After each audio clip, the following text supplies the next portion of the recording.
Es la presentación de Rodrigo David, porfa, que se llama Bésame mucho. No, se llama Voz de mujer.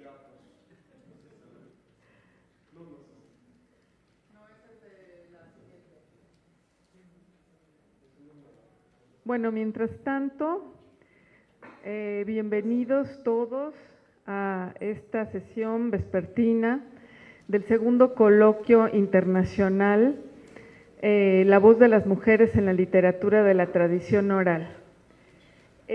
Para empezar, tenemos la ponencia Bésame mucho, 85 años después, libertad sexual femenina y lírica popular, del doctor Rodrigo Bazán Bonfil. Voy a leer algo sobre él.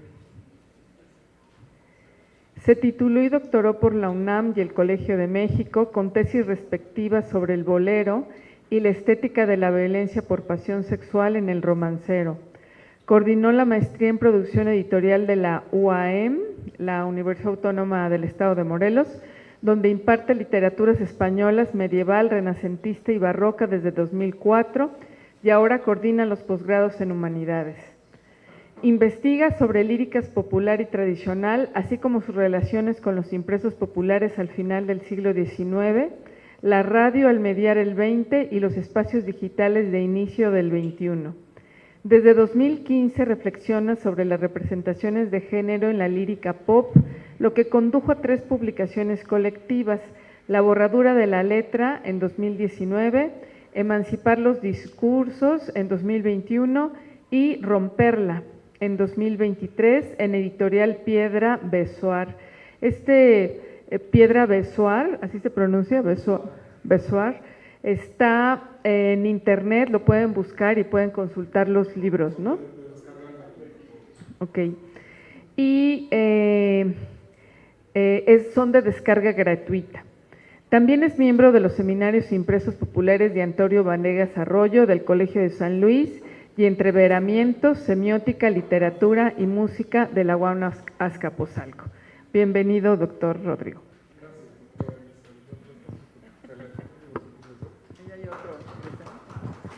Gracias. Muchas gracias. Es un gusto que estén aquí y que nos esperaran. Teníamos que haber empezado hace 20 minutos, entonces voy a empezar para no distraerlos más. Yo no voy a hablar de lírica tradicional, sino de lírica popular, y sería importante hacer la diferencia. A mí me interesa analizar el discurso de voces femeninas que hablan de la sexualidad de las mujeres, pero son textos que sí tienen autor identificable en general, ¿no? Bésame mucho es un bolero de Consuelo Velázquez. Entonces, el éxito de géneros como el reggaetón haría pensar que los enunciados líricos donde una voz femenina declara o festeja su libertad sexual son recientes. Y sin embargo, cuando su letra se mira de cerca, Bésame mucho, de Consuelo Velázquez, de 1939, es un éxito panhispánico que tiene casi 100 años de historia y en este sentido un antecedente de las canciones de aventuras de Solo una noche, ¿no? Solo por hoy, mañana y muere, de las que podría también ser ejemplo Bichota de Karol G, a la que ya llegaremos. ¿De qué depende que una voz de mujer exprese libremente el deseo, la nostalgia o el temor que puede provocarle su propia sexualidad? En las jarchas mozárabes del siglo X, las muchachas dialogan entre sí, con su madre, con el amado ausente y discuten cosas muy diversas. ¿Qué haré, mi madre, si mi amado está en la puerta? No me muerdas ya, no quiero, dañoso. Mi corpiño es frágil, basta, a todo me rehúso. Para que lo sepas, amor, que me quedo sin dormir, ven ya, lindo amigo, no soporto tu huir. ¿No? Entonces hay como muchas situaciones distintas representadas, todas en voz de estas mujeres. ¿Sabemos que detrás de estas expresiones estuvo la mano de una mujer? No. De hecho, sabemos lo contrario, que son cosas puestas en voz de ellas por una serie de varones que tenían el privilegio de la escritura la poesía y la memoria, y que imitaron cantos populares de las mujeres en Al-Ándalus. O eso es lo que se nos ha dicho, sin que podamos demostrarlo o saberlo, más allá de lo que especialistas consagradas en y por la crítica han decidido explicarnos. En todo caso, son retratos que palian muy convenientemente la inseguridad infantilmente masculina. ¿Qué hace ella cuando me voy de casa? Extrañarme, por supuesto. ¿Y si no?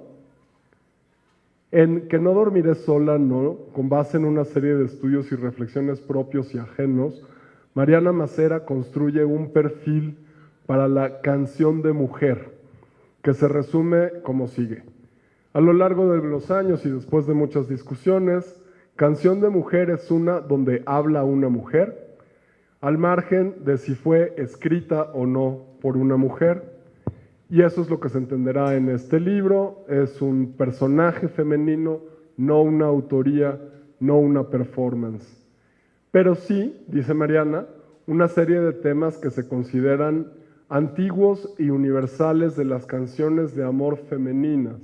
Un tipo poético, mayoritariamente oral, cuyo rasgo distintivo es un monólogo de tema amoroso. Entonces, parecería que las canciones de mujer son monólogos y tienen que ser de temas amorosos. Vamos a ver si eso es así. Y luego cita a Margit Frank. Margit señala una diferencia importante. Las canciones de mujer son aquellas en que la voz que habla es una mujer, pero llamo canciones femeninas a las que expresan un punto de vista femenino. Al rato, esto espero que quede más claro. Esta caracterización, por supuesto, permitiría hacer dos grupos con los 4,000 poemas que hay en el nuevo corpus de Antigua Lírica, pero es inquietante lo que tiene de ontológico, la idea de que hay un punto de vista específicamente femenino. Las mujeres son de Venus y los varones de Marte. Si aceptamos esto, nos obligaríamos a plantearnos una poesía con dos sexos, en lugar de asumir que se pueden leer dos o más sexualidades a través de una misma poesía. Desde esta perspectiva, entonces, suspirar en las ventanas manifestaría una visión femenina del mundo y, en cambio, solo pueden volver a casa, porque son los únicos que se pueden ir, los varones. Aún con el peligro de que mientras no estuvieran, alguien hubiera ocupado su lugar. Y hay un... David, ¿la adelantas? Ok, no, creo que es para el otro lado. ¿Sí? ¿Y una más? No, regrésate una, no importa. Hay una canción que se llama Estrellita Reluciente, de La Nube Colorada. Si tienes amor pendiente, tócale la retirada. Ya llegó el que andaba ausente y ese no consiente nada, ¿no? A propósito de quién se va y quién se queda y quién permite y quién no. Luego, es posible proponer, sin que haya una razón para la sorpresa, que quizá las canciones femeninas no son las de amor y nostalgia, sino justamente las que rechazan estas situaciones de dominio masculino y propiedad sobre sus cuerpos y sexualidades, como se documenta en las coplas del corpus de la antigua lírica popular. Que estas sí son... No, ¿quién sabe qué pasó? No te preocupes, regrésate una, por favor. Esas son las que quería mostrar. Seguir al amor me place, aunque mi madre rabie. No quiero ser casada, sino libre enamorada. Aunque yo quiero ser beata, el amor me lo desbarata. Dejad que me alegre, madre, antes que me case. Queredme bien, caballero. Casada soy, aunque yo no quiero. Y entonces, solo hace falta resolver cómo pueden conectarse la tradición hispánica del Siglo de Oro, estas, con la tradición mexicana de los años 30, con la tradición caribeña de los años 2000 recientes, y demostrar entonces que Bichota y Bésame Mucho son formas de lírica popular que expresan una libertad sexual femenina que ahora resulta claramente menos nueva. Esto está aquí desde el Siglo de Oro, ¿no? El salto es posible, si es que es posible, porque según Menéndez Pidal, la lírica popular es eminentemente sintética y se trata motivos elementales de la sensibilidad y la impresión en síntesis que concentran el significado en unas pocas imágenes. Por su lado, Iris Zavala, hablando del bolero, dice que el bolero es en primer término un texto andrógino, porque se transforma de acuerdo a las innovaciones de los cantantes y al género sexual de los intérpretes. Si yo digo bésame mucho, yo puedo estar pensando en un hombre, una mujer, un perro, un poste, una quimera, una botarga, y cada uno de ustedes cuando cante eso podrá poner en ese tú al que le dice que le bese también exactamente lo que más le convenga a sus intereses en ese momento, ¿no? Y dice entonces Zavala, la precoz mexicana Consuelo Velázquez, se dice que compuso esta canción a los 16 años, por eso lo de precoz, y otras mujeres dicen yo, y fatalmente descorren un telón, inaugurando otra vez el ceremonial de lo imaginado. El puro sentimiento de existencia de ese yo mujer se sumerge en el lenguaje del deseo y la concupiscencia de la mirada. La consecuencia es dejar de soñar pasivamente. El acerto deja en la mesa otra vez la idea de un yo mujer al que le corresponde un discurso femenino con marcas claras que lo separa del discurso de los hombres, y la creencia falsa pero frecuente de que somos los únicos interesados en tener encuentros fugaces y furtivos se viene abajo. Si por lo que dicen los versos, pero sobre todo por lo que ya mostraba el corpus de antigua lírica, estas voces parecen que estuvieron silenciadas entre la Edad Media y el principio del siglo XX por una pátina de amor romántico que orilló a las mujeres a soñar pasivamente, sin un lenguaje propio para su propio deseo, sin dejar que la concupiscencia se asomara a su mirada, creyendo, como parece creer también Zavala, que hay una relación directa, mecánica, unívoca, entre sensación, emoción y sentimiento, y que por eso está bien narrar una ensoñación pasiva. Dice Zavala, liberación femenina del deseo en la ostentación del lenguaje amoroso. Y yo creo que para decirlo bien habría que decir liberación del deseo femenino en la ostentación del lenguaje, punto. Porque el deseo es de ellas y el lenguaje de todos, sin obligación de amarnos cuando terminemos de amarnos. Quiero tenerte muy cerca, mirarme en tus ojos, verte junto a mí. Piensa que tal vez mañana yo ya estaré lejos, muy lejos de aquí. Y entonces parece que todo está dicho, porque en esta canción de mujer habla una mujer, a quien además corresponden la autoría y la performance del texto, salvo que este también puede ser enunciado por un hombre que se despide, salvo que si su punto de vista es femenino, parece el de una mujer dispuesta a esperar el regreso de un amante que no sabemos por qué se va a ir. Bueno, no importa. Bésame, bésame mucho, como si fuera esta noche la última vez. Bésame, bésame mucho, que tengo miedo a perderte otra vez. De modo que la pasión de besarse sabiendo que no hay un mañana y la libertad que asoma en este potencial alejamiento quedan más o menos sepultados bajo el peso de lo que se había dicho antes sobre la lírica de mujeres con tema amoroso, monólogo, etc. Karol G, al contrario, no solo canta lo que escribe, sino que construye para sí misma y para quien siga su voz literaria una persona, una máscara en griego, un personaje de tipo femenino que además cumple el otro rasgo de la definición de Margit Frank. Las canciones de mujer, dice Margit Frank, las canciones femeninas, perdón, tienen claramente un punto de vista femenino y a veces este se contrapone a lo que se espera de ellas. De modo que cuando Consuelo Velázquez exalta un deseo indispensable y ordena, pide que la toquen toda la noche, sea o no una despedida, se pueda o no repetir el encuentro, de todas maneras están ahí los dejos de amor romántico y de vaivén emocional. Tengo miedo a perderte otra vez, dice. Y en cambio, la colombiana Karol G construye una afirmación de sí misma que... buenísimo. En primer lugar, Karol G se construye en un espacio público y no en la intimidad, donde uno pueda besarse mucho.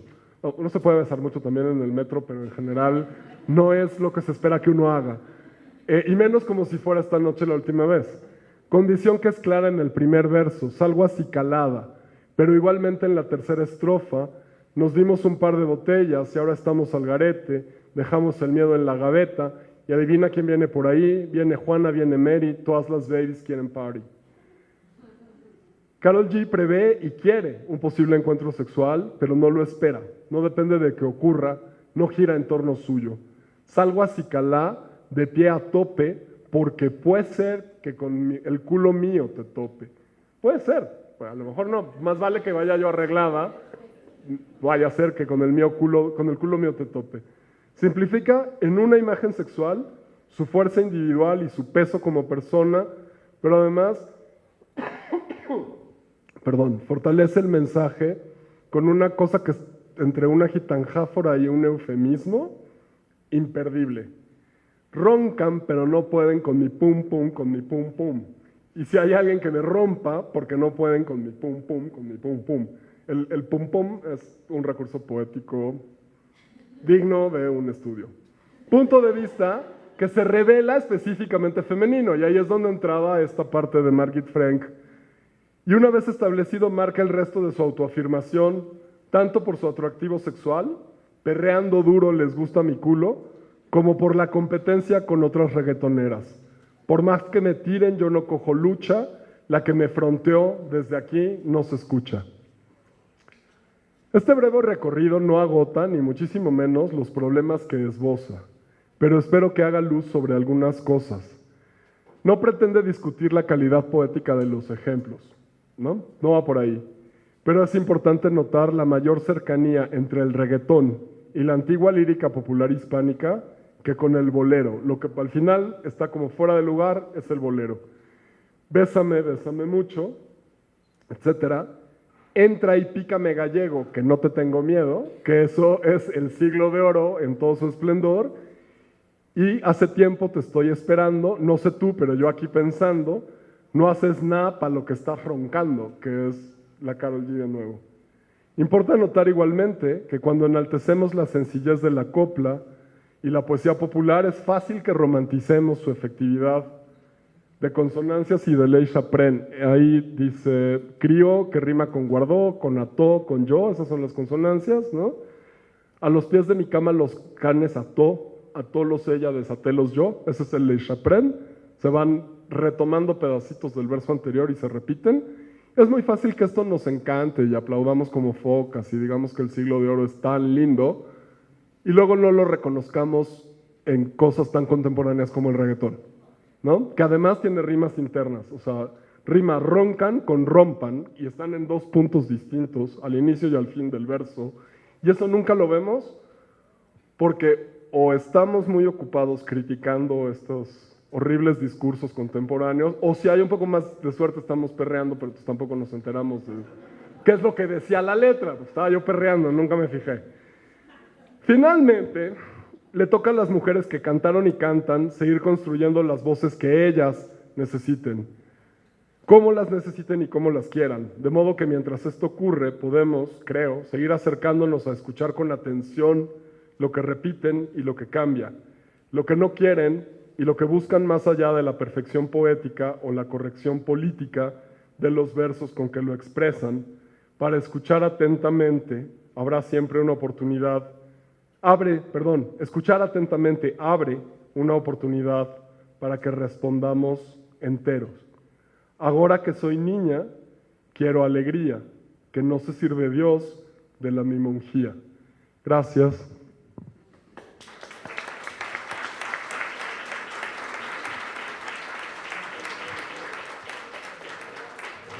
Muchas gracias, Rodrigo, por tu interesante y actual, como siempre, análisis. Ya iremos a las preguntas. Continúa Alejandra Camacho Ruán, del Colegio de San Luis, con su ponencia Las madres, las hermanas y las hijas en relatos de la tradición oral. Alejandra es doctora en literatura hispánica por el Colegio de México, maestra en literatura hispanoamericana por el Colegio de San Luis, adscrita a la línea de generación y aplicación del conocimiento de literatura tradicional y popular del ámbito hispánico. Entre sus temas de investigación se encuentran géneros, personajes y elementos de la literatura de tradición oral, el tema de las supersticiones, creencias y prácticas mágicas en la literatura. También la fiesta teatral barroca y elementos tradicionales y sobrenaturales en el teatro de los siglos de oro. Celebraciones, Tradiciones y Performance. Es miembro activo del Seminario Internacional de Estudios sobre Literaturas y Oralidades y del Seminario de Prácticas Mágicas en la literatura tradicional. Y también forma parte del grupo de investigadores de literatura de tradición oral de México y el grupo de estudio de la tradición sobrenatural. Bienvenida, Gabriela. Alejandra. Ya la habías pasado, David. Ya la habías pasado. Fue la primerita que abriste. Es coloquio, dice coloquio. ¿Lo abres, por favor? Segundo coloquio, ese. Gracias. Bueno, pues primero que nada quiero agradecer a los organizadores, que me da mucho gusto estar compartiendo mesa con todos. Le agradezco mucho la invitación a Grisel. Me sentí realmente muy emocionada de poder participar en este coloquio, sobre todo porque pues hay una temática en específico que me parece que vale mucho la pena comentar y trabajar. Y bueno, yo no quería dejar pasar también que bueno, soy egresada de una universidad intercultural indígena en Michoacán. Entonces, bueno, eso es parte también de lo que voy a presentar ahora, tiene que ver en gran medida con esta primera formación. Y pues bueno, sin más, voy a dar inicio. Cuando me puse a reflexionar en torno a la presencia de la voz femenina en los géneros de la literatura de tradición oral, pues pensé en la consabida idea de la mujer, de nosotras como las depositarias de la tradición y quienes en gran medida tenemos la responsabilidad de la pervivencia de estos saberes. Y me vino en mente, lo primero, este gran título de los refranes que dicen las viejas tras el fuego, que creo que el título como tal guarda mucho de lo que nos puede decir esta idea de la mujer como transmisora y como resguardo. Sin embargo, y revisando mi córpora, que reuní en trabajo de campo hace ya casi 10 años, reflexioné sobre todo en aquellas mujeres transmisoras que además forman parte del relato que transmiten. La propuesta de análisis y reflexión para esta presentación gira en torno de dos aspectos fundamentales: la mujer narradora, como elemento clave dentro del ciclo de la tradición, y la mujer en el momento mismo de la performance, es decir, durante la plática, en el trabajo de recopilación de textos en campo. Esto lo intentaré ir explicando. El córpora para esta, yo te comento cuando las pases, gracias, está bien ahí, ya. El córpora para esta exposición es parte de la recopilación que realicé en las comunidades serranas de Cebina, Nahuatzen y Cherán, en la meseta Purépecha, en Michoacán, donde tuve la oportunidad de, bueno, mis abuelos maternos son de allá, de esa zona, viví casi 10 años en esa sierra y tuve la oportunidad de conocer y entrevistar a mujeres que además de grandes transmisoras y conocedoras de su historia, bueno, son maestras de vida. Y bueno, a ellas va dedicada esta exposición. Como verán, pues hay algunas que ya no están. La siguiente, por favor. El continuum de la tradición, la hija, la nieta, la hermana. Al hablar de la abuela de mi abuela, ¿cuántos años hacia el pasado nos estamos remontando si tomamos en cuenta que quien lo dice es una abuela? Como en este siguiente ejemplo que les voy a relatar, que me contó la médico tradicional Adela Chaícata en la comunidad de Cherán, quien contándome su experiencia en la medicina tradicional y al preguntarle sobre la capacidad que pueden tener algunas mujeres para transformarse, me dijo lo siguiente: a mí me cuenta mi abuela, quien me enseñó lo que es la medicina, su abuela hacía eso de transformarse. Me contaba que su abuela se dedicaba a hacer cosas malas y que la cosa que se proponía hacer el mal se transformaba. Aquí las paranguas son muy comunes y sobre la parangua siempre decía que ella dormía con un gato negro y sobre ese gato precisamente había un intercambio para poder lograr las cosas. Y eso era lo que ella nos contaba. Decía, mi abuela era bien caraja. Me contó su terminación, el final de ella. Tuvo un final muy desagradable. Entonces por eso ella siempre quiso que nuestra experiencia fuera positiva. Hasta aquí, Adela.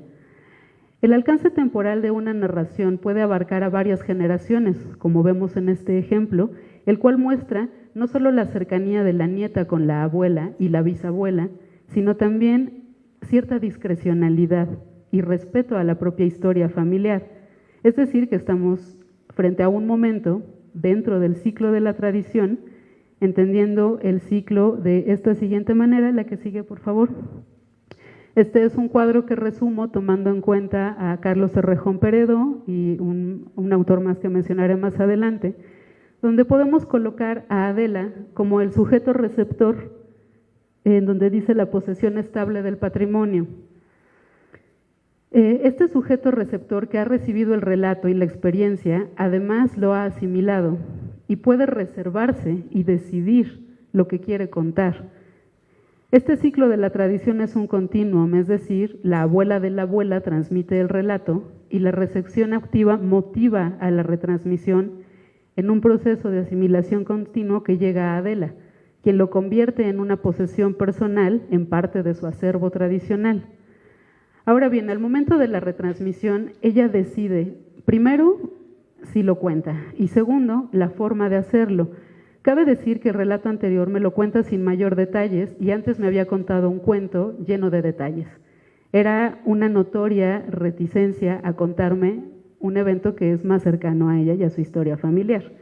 Los gestos, los cambios de entonación, las emociones, solo son posibles al momento de la performance, es decir, de la entrevista misma, que si lo consideramos como la acción compleja y simultánea de la transmisión-recepción, esto es en palabras de Zumthor, la experiencia pues nos da una experiencia distinta. La que sigue, por favor. La experiencia de realizar trabajo de recopilación en campo es lo que nos permite identificar estas sutilezas en nuestros narradores. Más aún cuando se está contando, como en el caso anterior, una experiencia familiar, o como el siguiente ejemplo, que es uno que trata sobre un encuentro sobrenatural, cuyo contexto de transmisión les debo comentar antes. La entrevista se desarrolla en una tienda de abarrotes con una pareja de muchos años ya de casados. Teníamos platicando más o menos una hora, me habían platicado desde cuentos hasta chistes, refranes, se había puesto a cantar ya la esposa, y llegó un momento de la plática, ya entrada, la plática rica, que el esposo, don Maximino, me empieza a contar una experiencia personal. Ya empezaron a tomar fuerte y que me voy allá como a unos 15 pasos para allá estaba la barranca. Es ahí por donde baja el Toril. Ya me fui para allá a hacer del baño. Decía una persona, que veo a una persona, una mujer que me decía, ven, ven. Y yo ahí voy atrás de ella. Y caminé como una cuadra así por toda la barranca. Y ya como que desperté, ¿para dónde voy? Y estaban los tejocotes para los lados y no podía, yo me quería salir y no podía, me resbalaba. Pero era una mujer como de aquí a la puerta de retirada y me decía, ven, ven. Siempre sí caminé harto por la barranca y yo le hacía la lucha. No pensé en decir, voy a volver por donde venía, no, voy a salir por un lado. Me agarraba de las ramas y me resbalaba y me caía y hasta abajo. Con trabajo hasta el rato, ya como unos 15 minutos, no sé, que me pude salir para afuera. De tan cansado que me tiré. Me quedé bien dormido. No sé cuánto rato estaría dormido hasta que me despertó el perrillo, un perrillo con el que siempre andaba conmigo. Empezó a ladrar, empezó un señor a asomarse, yo creo que creyó que estaba muerto. Hasta después ya cuando regresó me dio un miedo, un sentimiento, quién sabe qué sentía, hasta que llegué con ella y señala a su esposa. Me acuerdo que me puse a llorar, pero feo que sentía, feo que sentí. El recuerdo vivido de Teochimán sobre esta experiencia, en el momento de la transmisión, se le quiebra la voz en más de un momento al estármelo contando, y al finalizar el relato hubo un silencio entre los dos, se quedaron mirando el piso, recordando esa situación, rememorando aquella noche. Estos elementos extratextuales pueden ser estudiados desde la perspectiva de la performance, como, es decir, para no ahondar en las palabras de Zumthor, la anterior, por favor, para no ahondar en las palabras de Zumthor, quiero detenerme aquí y destacar la importancia de que estuviera presente ahí tía Concha, su esposa. Esta esposa se vuelve refugio y es inevitablemente ya parte del relato, que además El relato está incluyendo una serie de confesiones: la embriaguez, la mujer fantasmal, el recuerdo del hecho por parte del protagonista y finalmente volver al refugio mujer esposa. Y este último momento la vuelve parte del relato. Se genera un vínculo que solo se puede absorber al momento de la transmisión. Lo que además debemos recordar, el origen y la esencia de esta materia con la que trabajamos, que proviene de la vida misma, de las experiencias de muchas personas. Para ir cerrando esta parte, voy a proponer una lectura sobre un texto que recopilé, que me parece un análisis muy interesante. La que sigue, por favor. Es sobre la pérdida de una amiga. Para no entrar en mucha teoría, le pones, por favor, una más. Basada en Linda Degg, otra autora, Mercedes Zavala menciona que desde hace ya varias décadas se ha difundido la distinción de dos tipos de leyenda a partir de su estructura. Uno podríamos llamarlo el fabulat y el otro el memorat. Aparentemente esta distinción puede hacerse en leyendas procedentes de diferentes tradiciones. Concluye Zavala que más que dos géneros distintos, se trata de dos etapas de un solo momento: el memorat o la anécdota, que viene a ser un primer registro de la experiencia individual y que con el paso del tiempo y la aceptación de la comunidad sufre las necesarias modificaciones para transformarse en un fabulat, en una narración más cercana a la leyenda. A continuación me interesa señalar este caso particular de mis textos, que titula Roselia y la muerte. Para poder tener el panorama general de este texto, debo señalar que Roselia era una señora oriunda de la comunidad de Nahuatzen, amiga de mi abuela, de mi mamá Amparo, y de Concepción Álvarez, la esposa que les acabo de comentar. Las dos narradoras confían plenamente en la palabra de su amiga y en la veracidad del acontecimiento. Tía Concha me contó. La que sigue, por favor. A mí Roselia me platicaba que antes se le aparecía una mujer vestida de blanco y ella alcanzaba a meterse a su casa. Venía de vender buñuelos y que la mujer por poquito la alcanza, pero vestida de blanco y en lo alto, flotaba. Yo pienso que a lo mejor era la muerte porque ya la andaba persiguiendo. Como unos 15 días antes de que muriera la asustaba a esa mujer. Cabe señalar que tía Concha era pariente político de Roselia, lo que la acerca aún más a las vuelve aún más cercanas. De ahí que también le contara que se le aparecía un perro grande, que se le aparecía también una especie de gato grande. Estos sucesos se los contaba en confianza por ser más cercanas y amigas, de ahí que las pausas que hace y que señalo con los corchetes son palabras que no quiso decir, no me quería decir cuando murió, antes de que muriera, ¿no? Porque además era una muerte pues, relativamente reciente. Mi mamá Amparo incluye además el sentir de Roselia y lo expresa por medio de diálogos. Decía Roselia que cuando se recogía de aquí de la plaza, esto es lo que me cuenta mi abuela, siempre veía una mujer en la esquina y que por más que le apretaba ella el paso para meterse a su casa y ganarle y entrar, siempre le ganaba y se metía primero la mujer. Roselia decía, hija de la chingada, por más que corro me gana y se mete primero a la casa. Y ya cuando entró no lo veía.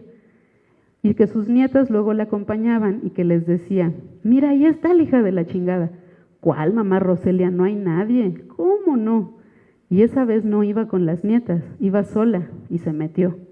Y dicen que atrás de la puerta la fueron a encontrar muerta.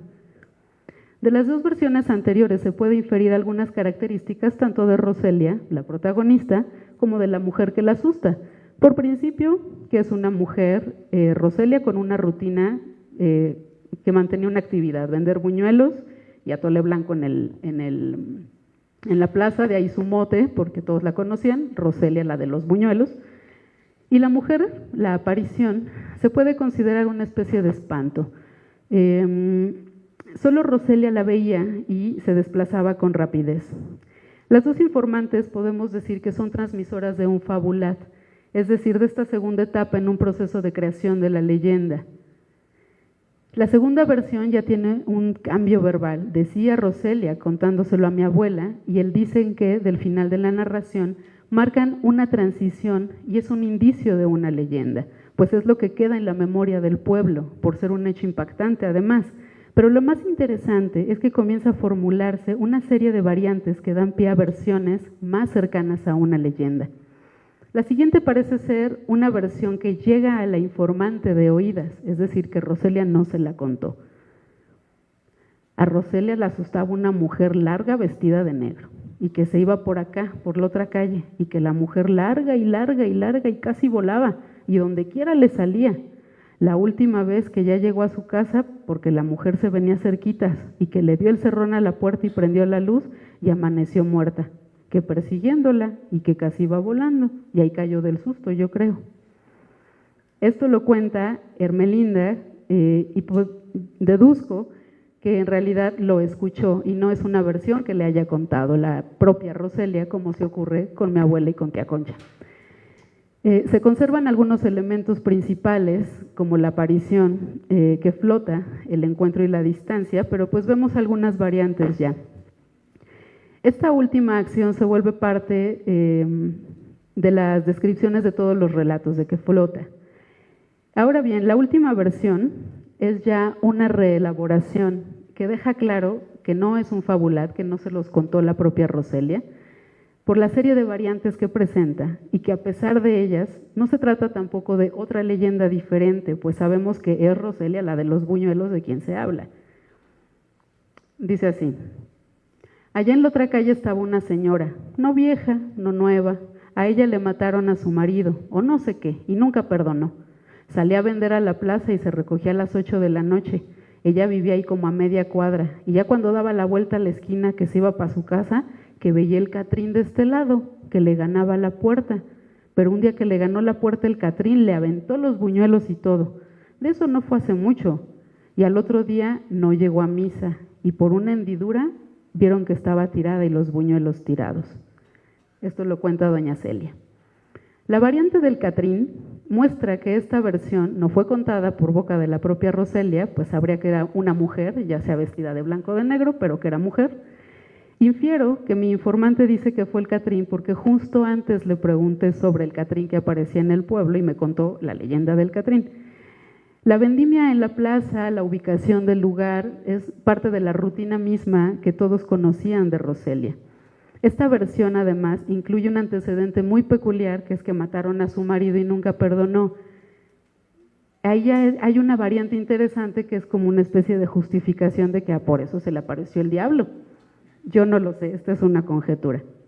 Menciona también que no llegó a misa. Es la rutina del pueblo. En el pueblo, y más los que van a misa temprano, se identifican. No llegó y por eso la fueron a buscar. Señalar el proceso por el que está pasando este texto y cómo puede comenzar a tradicionalizarte me resulta muy importante para comprender que estamos ante géneros dinámicos de la tradición oral y que habitan en todas las comunidades. La descripción se centra en la aparición femenina, sí, pero finalmente a mí, parte de lo que me interesa mostrar aquí es justamente cómo esta dinámica habita en voces solamente mujeres. El caso de Roselia, la de los buñuelos. Yo conocí a la señora Roselia, era amiga de mi abuela, fue un caso muy sonado por la forma en que murió, y hace 10 años que yo recopilé este texto. Mi gran pregunta es, ¿qué ocurre ahora que regrese al pueblo y pregunte por Roselia, la de los buñuelos? ¿Cómo va a iniciar la narración? ¿Se dice que, como leyenda? La siguiente, por favor. La siguiente, por favor. Finalmente, y para concluir con la propuesta que tenía sobre la mujer en la tradición oral, la vamos a tener dentro del ciclo de la tradición, es decir, recordando este esquema que les presenté, que es un continuum, ese ciclo es constante, lo vamos a tener de forma constante y viene este ciclo desde mucho tiempo atrás, pero también vamos a tener a la mujer en el momento mismo de la transmisión. Yo sé que si le hubiera preguntado a Teochimán sobre su experiencia en la barranca, me habría dicho, o habría habido muchas variantes si no hubiera estado presente su esposa ahí. La presencia de la mujer es importante inclusive en el momento de la performance. La siguiente, por favor. Porque la mujer, bueno, se vuelve confidente, se vuelve cómplice, se vuelve refugio, se vuelve parte también del relato. Gracias.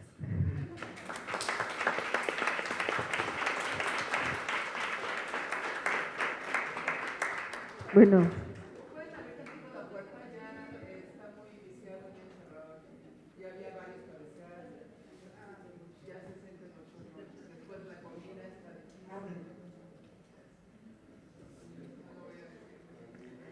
bueno, muchas gracias, Alejandra.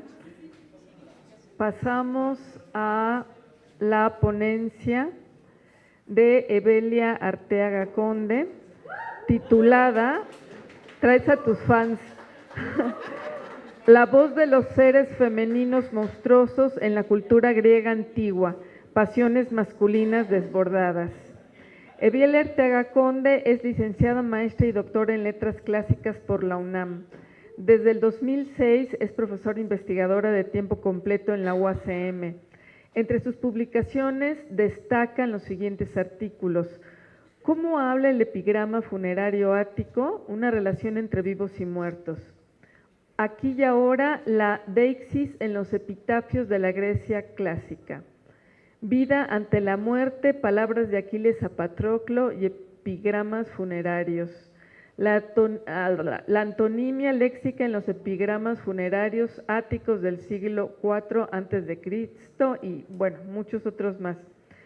Ha participado en diversos congresos nacionales e internacionales con ponencias sobre la cultura griega arcaica y clásica, con temas relacionados con las manifestaciones de las creencias acerca de la muerte y sus consecuencias en la vida cotidiana. Desde enero de 2021 es parte del Sistema Nacional de Investigadores.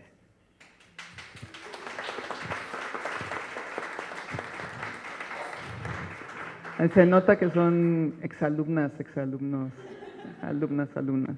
Muchas gracias. En la mañana les decía que pues yo en este coloquio estoy aprendiendo un montón porque yo no soy del área, ¿verdad? Como se puede ver en el título, pero se van a dar cuenta que pues hay un montón de cosas que es lo mismo. Voy a empezar así, ¿cómo va?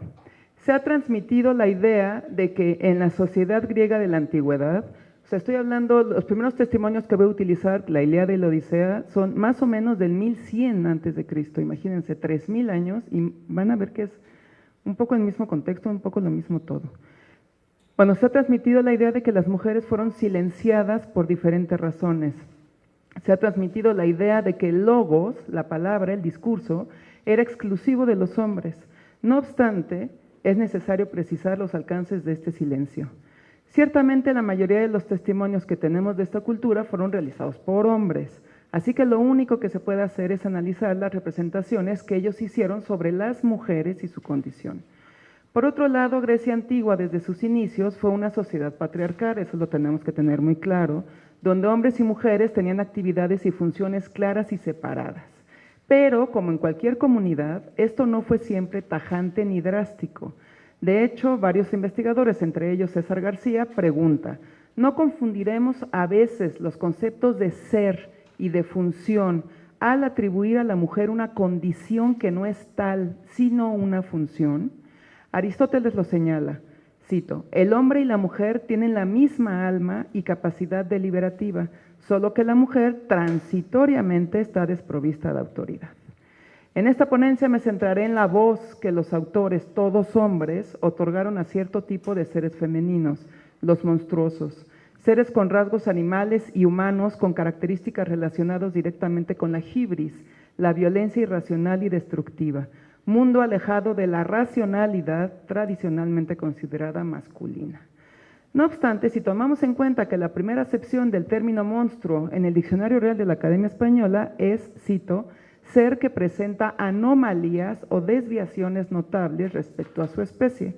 Entonces podemos pensar que las características que les atribuyeron a esos seres fueron consideradas desviaciones del género femenino mismo, es decir, que no consideraban a las mujeres destructoras o seductoras de facto. Esto nos lleva a preguntar entonces si dicha hibris fue en realidad un temor de los hombres de sus propias pasiones descontroladas proyectadas en las mujeres. En general, los griegos no representaron a estos seres femeninos hablando, sino solo profiriendo sonidos terribles y actuando conforme a sus poderes destructivos. Aquí analizaré a estos seres que excepcionalmente sí hicieron uso de logos, y voy a hablar de Equidna, de la Esfinge, de Empusa, de las sirenas y de Seleno, que fue una arpía. Aristóteles en su retórica señala que existen dos formas de logos, una es por persuasión y otra por argumentación. Cito: el logos razonado se encuentra en la filosofía y corresponde a un ejercicio del hombre, obviamente, ¿verdad? Su nombre es apofántico y lógico, mientras que el logos de la persuasión o pathos es el de la tragedia, espacio preferente de la mujer, llamado también logos semántico. Entonces, podemos pensar que lo que digan estos seres femeninos monstruosos corresponde a ese logos de la persuasión o pathos, el cual tiene su paralelo en una de las funciones del lenguaje propuestas en primer lugar por Karl Bühler, quien habló de función simbólica o representativa, función sintomática o expresiva y función señalativa o apelativa. Posteriormente, otros autores ampliaron esta categoría, pero bueno, esa es la base. Intentaré demostrar que lo que los seres monstruosos dijeron corresponde a ese logos persuasivo, es decir, a la función apelativa que está presente en los mensajes donde el emisor tiene como objetivo condicionar o alterar la cultura del receptor a través de órdenes, mandatos, sugerencias o preguntas. El objetivo es ahondar en lo que los hombres consideraban peligroso y por ende monstruoso, y averiguar de qué manera lo que estos seres femeninos decían estaba relacionado o no con pasiones masculinas reprimidas socialmente. La que sigue. Equidna. Se le conoce como madre de todos los monstruos. Aquí me enfocaré en el pasaje donde ella habla. El historiador Heródoto relata una historia cuando Heracles, o sea, Hércules, encontró en Ilea a un ser biforme, mitad mujer, mitad serpiente. La parte superior de su cuerpo, desde las nalgas, era la de una mujer, mientras que la inferior era la de un ofidio. Heracles le pregunta si había visto a unas yeguas extraviadas, y Equidna le responde que ella las tenía en su poder. La siguiente, por favor. Pero que no se las devolvería en tanto no se uniera a ella. A este precio, pues, ni modo, se unió Heracles a ese ser. Después de ello, Equidna alargó la devolución de las yeguas con ánimo de prolongar el mayor tiempo posible sus relaciones sexuales con el héroe.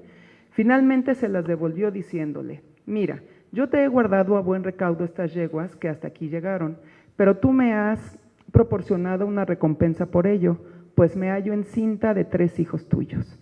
Indícame lo que hay que hacer con ellos cuando sean mayores, es decir, si los instalo aquí, pues yo soy la única soberana de esta región, o si los envío a tu lado.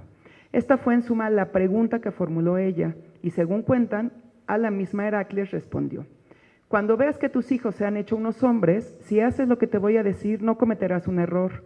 Permite que fije su residencia en esta región a aquel de los 3, a quien veas que tiende este arco como yo lo hago, y que se ciñe este talabarte con mi misma pericia. En cambio, haz salir de ella al que sea incapaz de llevar a cabo las tareas que ordeno. Y si así lo haces, te sentirás contenta en tu fuero interno, y de paso habrás cumplido mis órdenes. Ella sí lo hizo. 2 de sus hijos, Agaristo y Gelono, no pasaron la prueba y tuvieron que abandonar la región. En cambio, Escita, el más joven, superó la prueba y se quedó allí. Y de Escita descienden los sucesivos reyes que han tenido los escitas, pueblo nómada de origen iranio que vivió entre los siglos 7 y 3 a.C., en una gran superficie entre el norte del Mar Negro y la región del Cáucaso septentrional. Podemos ver entonces que lo que dice Equidna tiene una función apelativa o conativa centrada en el receptor, en Hércules, en una actividad perlocutiva, o sea, lo que se consigue por medio del decir. Sus palabras y sus acciones están enfocadas en la persuasión o convencimiento y lo logra no con cualquier persona, sino con el mismo Hércules. Su convencimiento a través del logos de la persuasión hace que Hércules tenga como descendencia un pueblo poderoso. Bueno, ese es un ejemplo. La siguiente, por favor. La Esfinge. De Equidna, según Hesíodo, nace Esfinge, una mujer alada con torso de león, que fue una imagen muy presente en la civilización griega. Este ser se enfrenta a muchos hombres. No obstante, aquí me enfocaré únicamente en la que presenta Sófocles en su famosísimo Edipo Rey. Aquí, en esta obra, se le nombra cruel cantora, de enigmáticos cantos, la perra rapsoda, la profetisa de afiladas uñas. Todas estas alusiones no solo al físico salvaje de la esfinge, sino a su poder seductor a través de ese logos de la persuasión. Este ser es presentado por Sófocles cerca de Tebas, la ciudad de las 7 puertas, donde retaba a todo viajero que pasaba por ahí a descifrar un enigma bajo pena de muerte si no acertaba. Ana Iriarte explica que el principal suplicio que inflige a los ciudadanos de Tebas parece ser la tensión a la que les somete al proponerles un diálogo que no pueden mantener, pero que tampoco pueden ignorar. El enigma que la esfinge propone a Edipo es el siguiente. La que sigue, por favor. Existe sobre la tierra un ser bípedo y cuadrúpedo que tiene solo una voz y es también trípode. Es el único que cambia su aspecto de cuantos seres se mueven por la tierra, por el mar o en el aire.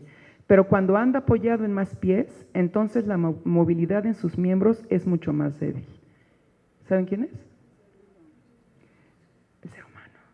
En lo que al sentido propiamente dicho se refiere, el canto de la esfinge evoca el apotegma enigmático que figuraba en la entrada del santuario de Delfos y cuya concepción se atribuía al propio Apolo, o sea, conócete a ti mismo. Cuando la esfinge interroga a un joven, hombres, lo que les está preguntando es, ¿sabes quién eres? La respuesta es el ser humano, por si no escucharon. ¿Sabes quién eres? Dicho de otro modo, lo que en definitiva está haciendo es cuestionar el conocimiento que el propio sujeto tiene de sí mismo. Se presenta así a un ser femenino peligroso, no controlado por ningún hombre, que utiliza el canto, el logos de la persuasión, para desarmar a los hombres de su capacidad de raciocinio. En este caso, la función apelativa representa la amenaza misma, ya que de no contestar el enigma, la víctima morirá. Edipo, al descifrarlo y hacer que la esfinge se suicidara, se vuelve acreedor a la corona que acaba de dejar el rey Layo, su propio padre, a quien él mismo ha matado sin saber que es su padre. Al mismo tiempo, Edipo comienza un proceso de autoconocimiento que tendrá un fatal desenlace, como ya sabemos. Su esposa madre se suicida y él, después de sacarse los ojos, es desterrado. Sus hijos terminan matándose entre ellos. Entonces, en este caso, Edipo paga caro el costo de haber terminado con la esfinge, el costo de haber sabido esta pregunta racional. La que sigue, por favor. Empusa. De Empusa, esta obviamente no es una imagen griega, pero no hay. De Empusa se decía que era hija de la diosa infernal Hécate. Tenía pies de bronce, al menos uno, y se alimentaba de la sangre y la carne humanas. Por eso se le ha nombrado la primera vampiresa. Cuando busqué imágenes hay un montón, porque parece que hay así como una especie de culto a Empusa por esta idea de la vampiresa. Para atraer a sus víctimas adoptaba la figura de una mujer bellísima y seductora, que estas historias de la mujer bellísima y seductora que llevan a los hombres a la muerte las hemos escuchado hoy varias veces. Filóstrato, en la vida de Apolonio de Tiana, cuenta cómo puede disfrazarse Empusa. La que sigue, por favor. La gente pensaba que a Menipo, un joven estudiante de filosofía, lo amaba una mujer extranjera. La mujer parecía hermosa y bastante elegante. Afirmaba que era rica, pero al parecer no era sencillamente nada de eso, sino solo lo parecía. Pues una vez que caminaba él solo por el camino de Céncreas, o sea, el puerto de Corinto, se le presentó una aparición y se convirtió en mujer. Lo tomó de la mano asegurándole que lo amaba hacía tiempo, que era fenicia y vivía en un arrabal de Corinto. Dándole el nombre del arrabal, añadió, si vas en la tarde, habrá para ti una canción, pues yo te cantaré y además vino como nunca lo bebiste. Además, no te molestará ningún competidor, sino que yo, hermosa, viviré con un hombre hermoso. Seducido por esto, el joven, que para la filosofía en general poseía gran vigor, pero de lo amoroso era un esclavo, la visitó por la noche y la frecuentó en adelante como a su amiga, sin reconocer al fantasma. Más adelante en la obra, Apolonio, durante un banquete, explica. La que sigue, por favor. ¿Conocéis los jardines de Tántalo que son, pero no son? Solo por Homero contestaron, ya que no hemos bajado al Hades. Pensad eso de esta ornamentación, hablando de ella, pues no es materia, sino apariencia de materia. Y para que sepáis lo que quiero decir, la buena novia es una de las empusas a las que la gente considera lamias o mormolicias. Esas pueden amar y aman los placeres sexuales, pero sobre todo la carne humana, y seducen con los placeres sexuales a quienes desean devorar. Y ella dijo, deja de decir cosas de mal agüero y márchate. Y daba la impresión de estar irritada por lo que oía. De algún modo se burlaba de los filósofos de que charlataneaban continuamente.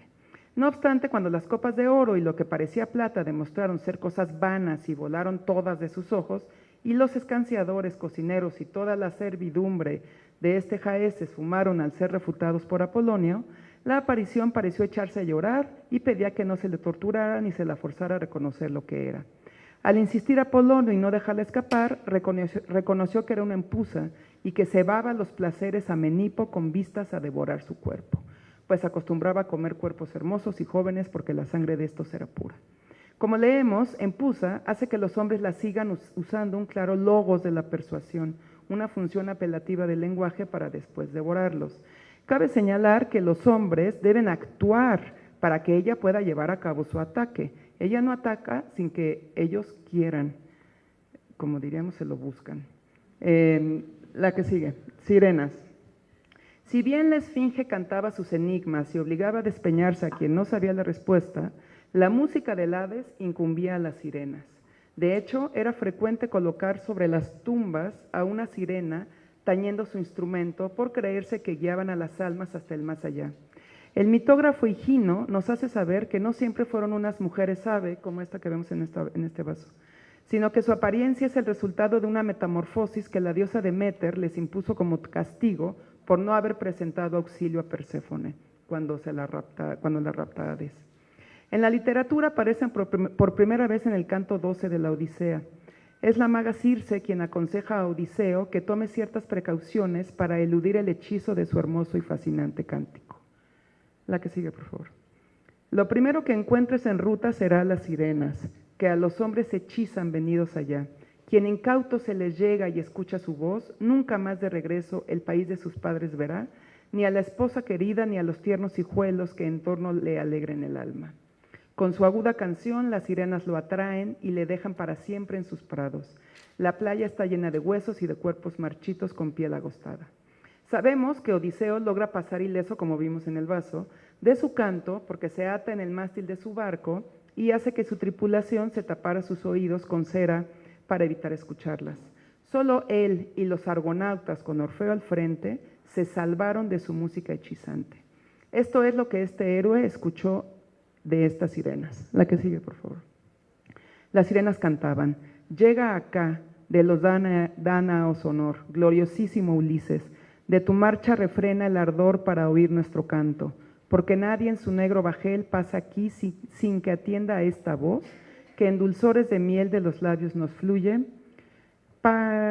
Quien escucha contento se va conociendo mil cosas. Los trabajos sabemos que allá por la Tróade y sus campos de los dioses impuso el poder a troyanos y argivos y aún aquello que ocurre doquier en la tierra fecunda. Como leemos, prometen conocimiento, un logos racional, aunque el fin de quien escuche será la muerte. Odiseo narra: tal decían exhalando dulcísima voz y en mi pecho yo anhelaba escucharlas.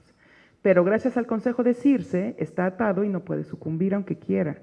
Vemos que las sirenas entonces usan el logos de la persuasión o la función apelativa para atraer a sus víctimas, aunque en este caso específico no les funciona.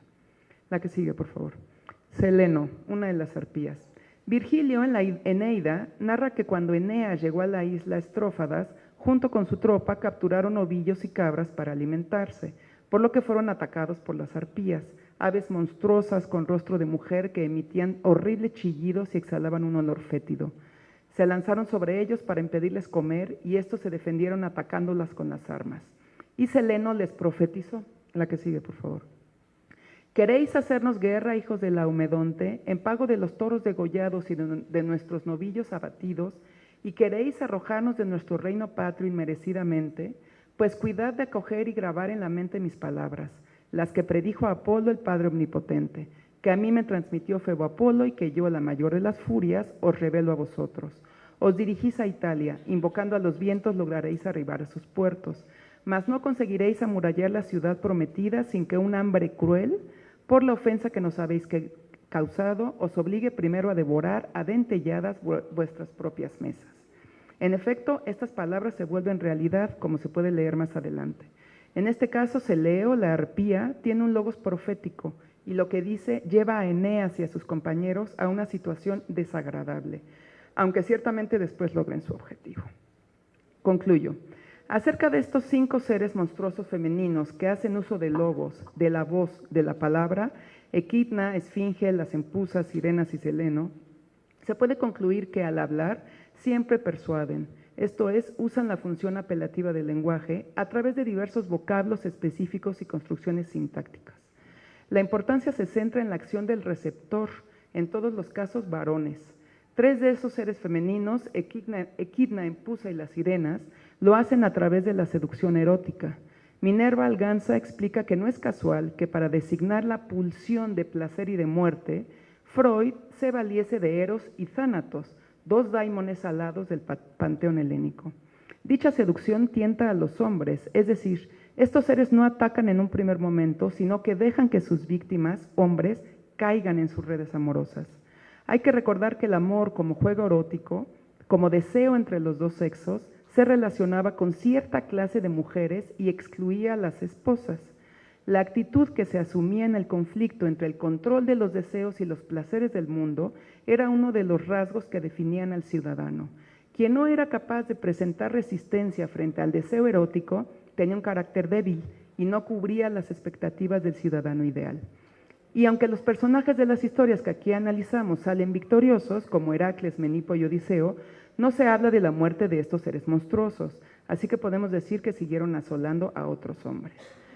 Las otras 2, la Esfinge y Seleno, no usan la seducción erótica, pero sí el logos de la persuasión. La primera utiliza los enigmas que al parecer se dirigían a un autoconocimiento, también fundamental en la época del raciocinio griego. Al encontrar a un hombre que profundizara en ese ámbito, ella debe suicidarse, ya no tiene razón de ser, el peligro desaparece. La otra utiliza una profecía como castigo por un atrevimiento de Eneas y su tropa, para provocarle sufrimiento y ella no muere. Así que también son seres que castigan la irracionalidad. Como hemos visto, estos seres monstruosos femeninos atacan excesos sexual, de admisión o defectos como la ignorancia de los hombres varones y exaltan características socialmente reconocidas y valoradas, principalmente la contención y la represión de las emociones. Cuando esos seres son vencidos, lo que se magnifica entonces son la razón y la prudencia. Por lo anterior, podemos afirmar que estos seres, en efecto, son la representación de las actitudes consideradas negativas por la sociedad griega, como el desenfreno y la pasión, pero no de las mujeres, sino de los hombres mismos. Son sus proyecciones. Estos seres incluso son el motor necesario de acciones heroicas. Cabe aclarar que esto no implica que los hombres tuvieran una opinión favorable de las mujeres, simplemente que hay que estar conscientes de que solo a través de los varones podemos acercarnos a esta cultura, por lo que hay que examinar los testimonios con mayor cuidado. Muchas gracias.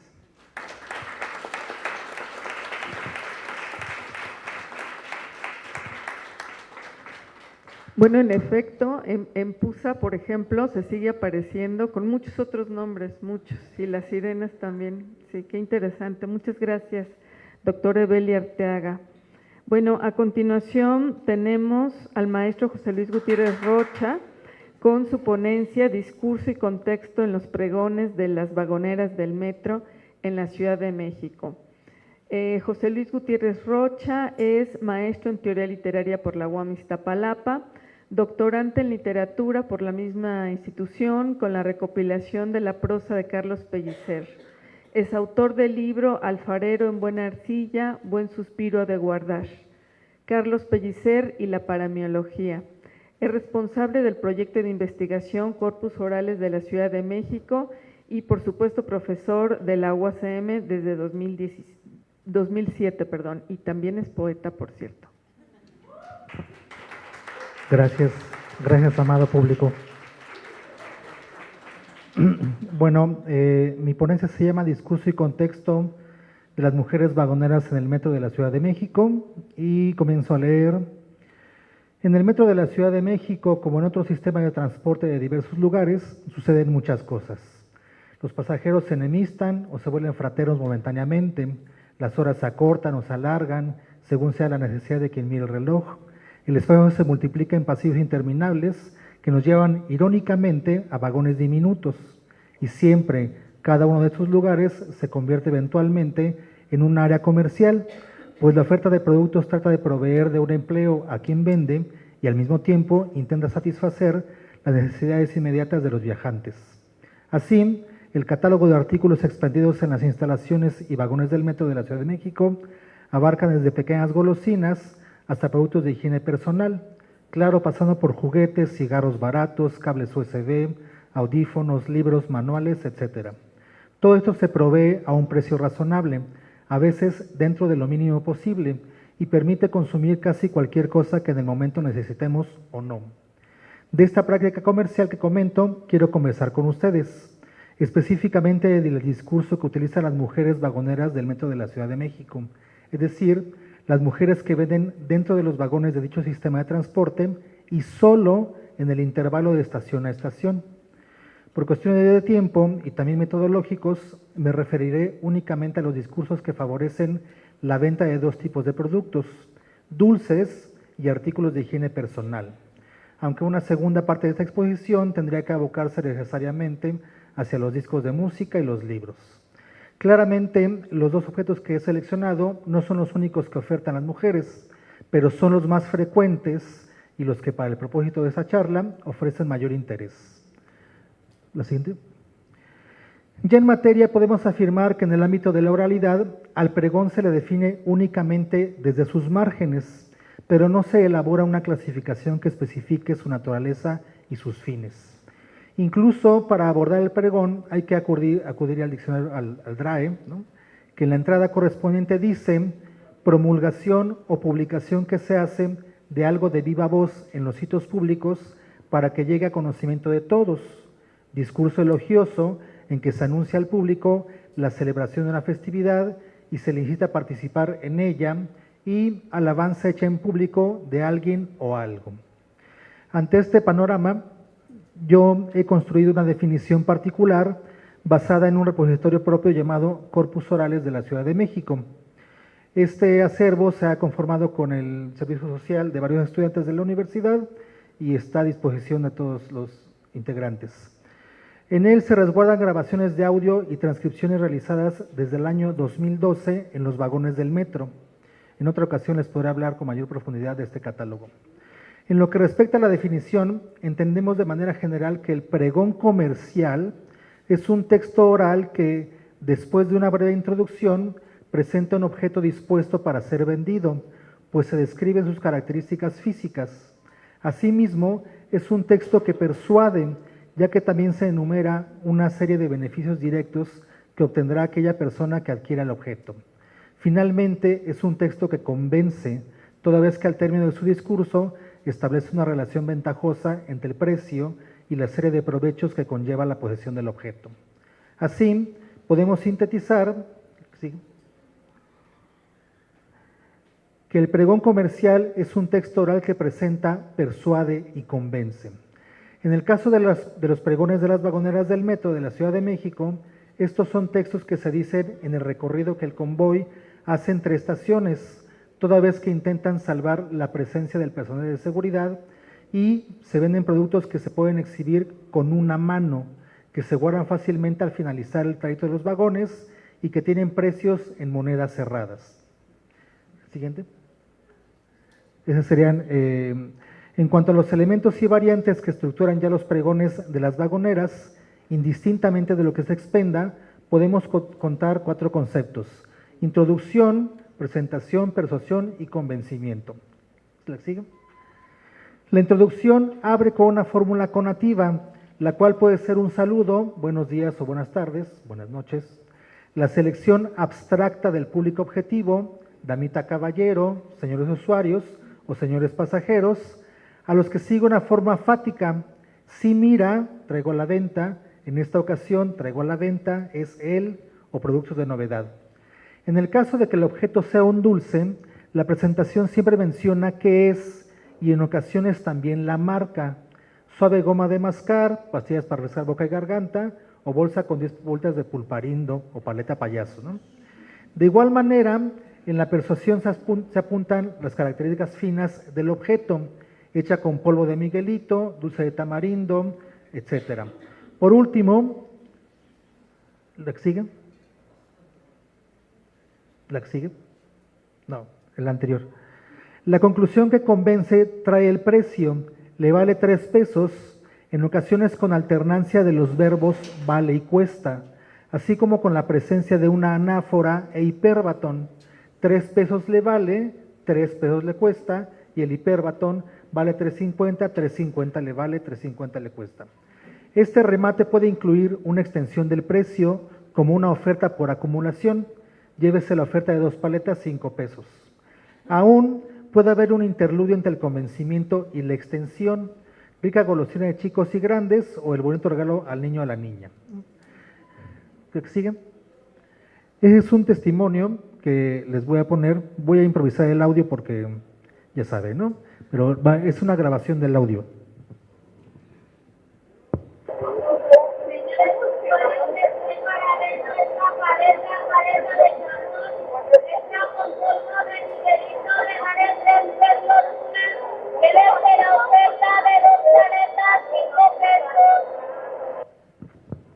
Siguiente. Si vemos en esta, es el mismo testimonio, si vemos en la estructura, pues, ¿no? Vemos una introducción en el cual se hace una selección abstracta del destinatario, señores usuarios, hay una forma fática, que es casi siempre les traigo a la venta, y hay una presentación del producto, ¿no? Que es en este caso la paleta de chamoy. Vean cómo hay una anáfora, ¿no? Con la palabra paleta, ¿no? Hay una persuasión con los detalles finos del producto. Es decir, ya no solamente se presenta, sino se dice con qué está hecho, ¿no? Y hay un convencimiento. El convencimiento siempre tiene que ver con el precio del producto. Y luego hay la extensión. La extensión casi siempre tiene una acumulación, es decir, puede ser un producto o pueden ser 2 productos con eso, ¿no? Siguiente.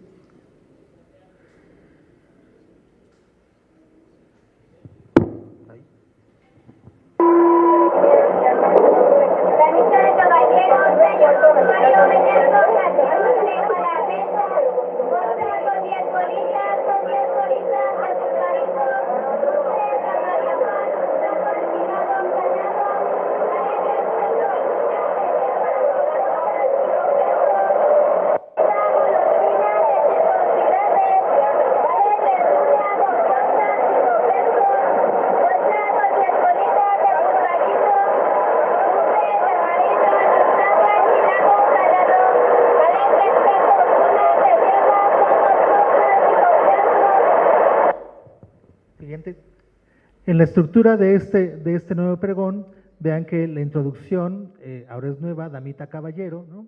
Vean, noten esta selección abstracta, pues, porque parece ser que es un solo personaje, damita caballero, ¿no?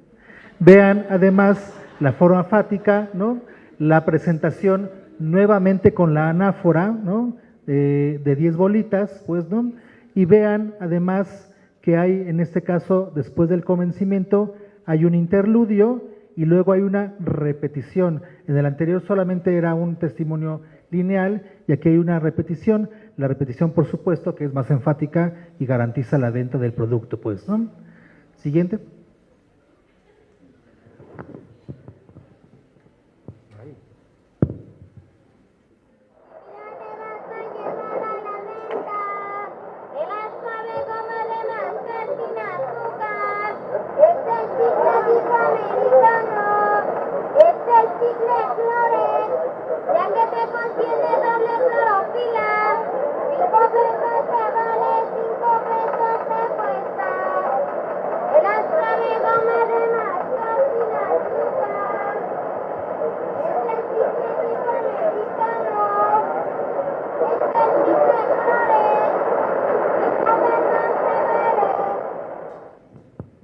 Siguiente. En este caso, vean que no tiene introducción, solamente la forma fática, ¿no? La presentación, pero aquí hay un argumento, ¿no? El argumento es ya que contiene doble clorofila, ¿no? Es decir, hay un proceso de argumentación en este pregón, lo cual lo hace mucho más complejo. Por supuesto que el convencimiento, vean que tiene también la repetición en anáfora, y luego hay una repetición completa del pregón. Eso también garantiza obviamente la efectividad de la venta, ¿no? Siguiente, por favor.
La siguiente. Este pregón es interesante porque son dos pregones en uno, ¿no? Es decir, en el primero tenemos la selección abstracta, la fórmula conativa, la fórmula fática, si todo lo que hemos visto, ¿no? Hay un interludio y una repetición, ¿no? Pero hay un segundo pregón en el mismo. Esta variante es una misma informante que hace dos pregones, ¿no? Entonces vean que la presentación 2, ¿no? Es o son 40, ¿no? A veces la fórmula es o bien si lo prefiere, ¿no? Es una fórmula que presenta un segundo pregón, pues, ¿no?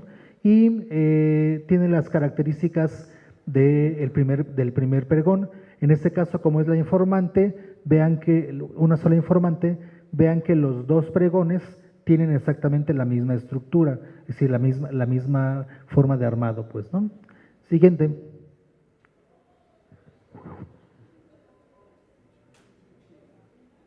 ¿Qué tal, Muy buenas tardes, Anita Caballero. En esta ocasión le traigo a la venta el enchinador de la marca Fuller, tipo italiano, en los colores azul morado, ya que su venta por catálogo está en 24,90 centavos, oferta hoy, solamente 10. Además cuenta con un pequeño compartimiento donde trae cepillo y peine para delinear, alinear, separar y peinar pestañas. Es el enchinador italiano de la marca Fuller. Siguiente. Ese es el primero de los pregones que hablan, bueno, que venden productos de higiene personal.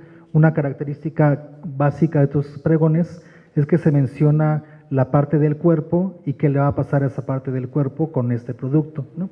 Entonces vean que la introducción tiene la misma estructura, pues, ¿no? En la persuasión es muy interesante porque este producto lo tenemos que llevar porque es tipo italiano, ¿no? Y en los colores azul, morado y rosa. Siempre hay que recordar que son los elementos finos, pues, ¿no? Hay un argumento, nuevamente, ¿no? Ya que su venta por catálogo está en 24,90 centavos, ¿no? Entonces, en este caso, vean que al final, ¿no? En la penúltima línea, es donde se menciona la parte del cuerpo y qué le va a pasar a esa parte del cuerpo, donde trae cepillo y peine para delinear, alinear, separar y peinar pestañas, ¿no? Y ahí hay una repetición de la parte central del pregón, pues, ¿no? Ya casi acabo, ¿eh? El siguiente.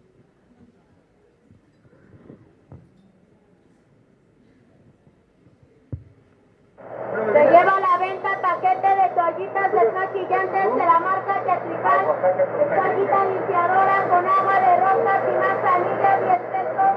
10 pesos le vale para un mejor cuidado de la piel, para una limpieza profunda. Le cuestan 10 pesos. 10 pesos le vale su paquete de toallitas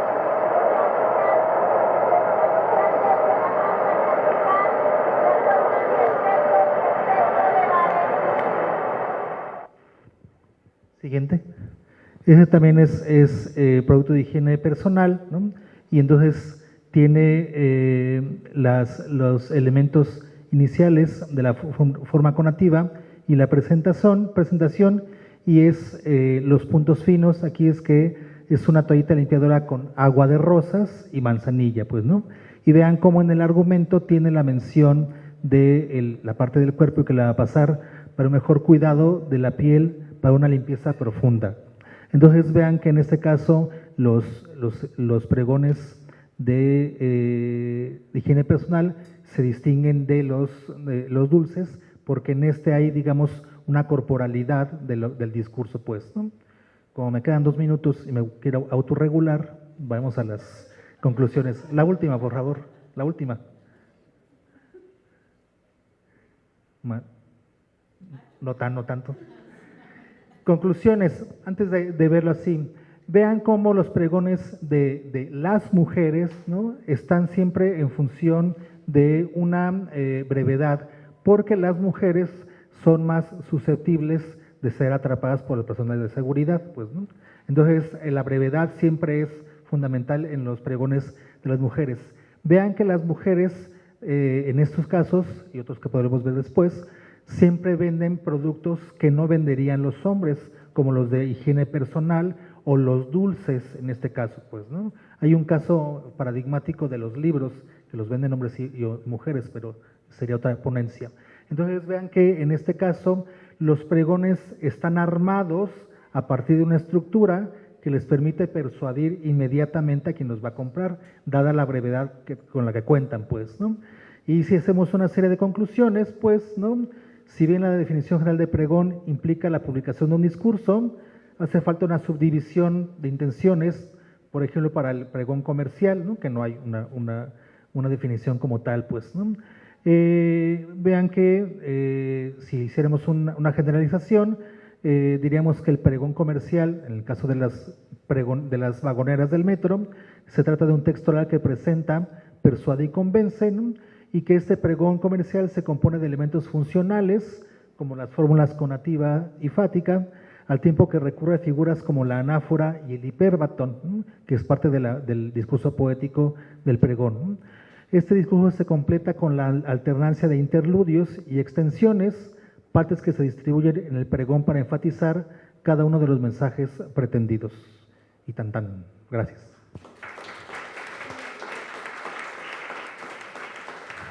Bueno, no sé si, supongo que están enterados que hoy hubo una feria de servicio social.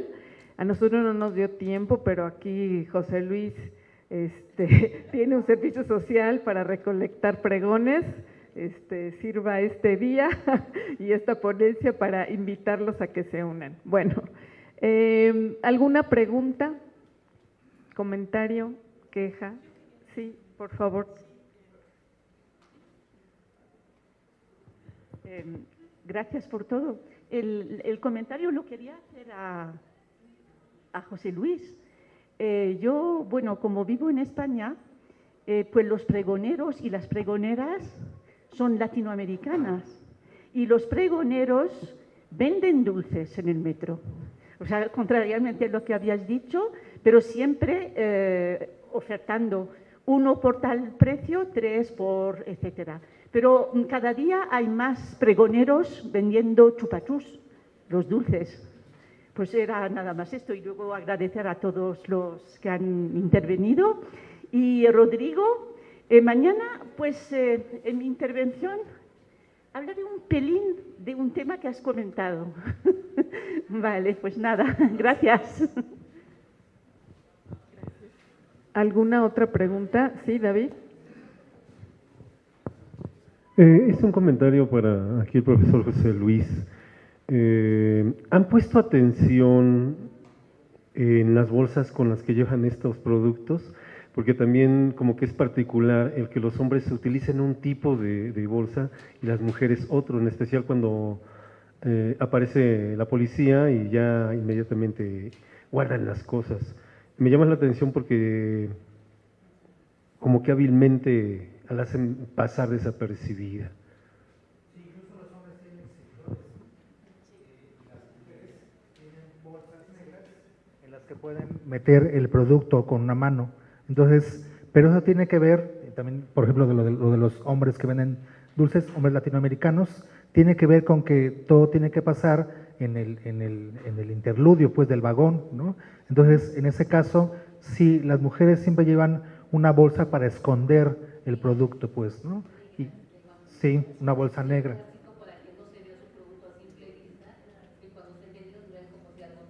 Sí, así es, ¿no? ¿Alguna otra pregunta? Sí.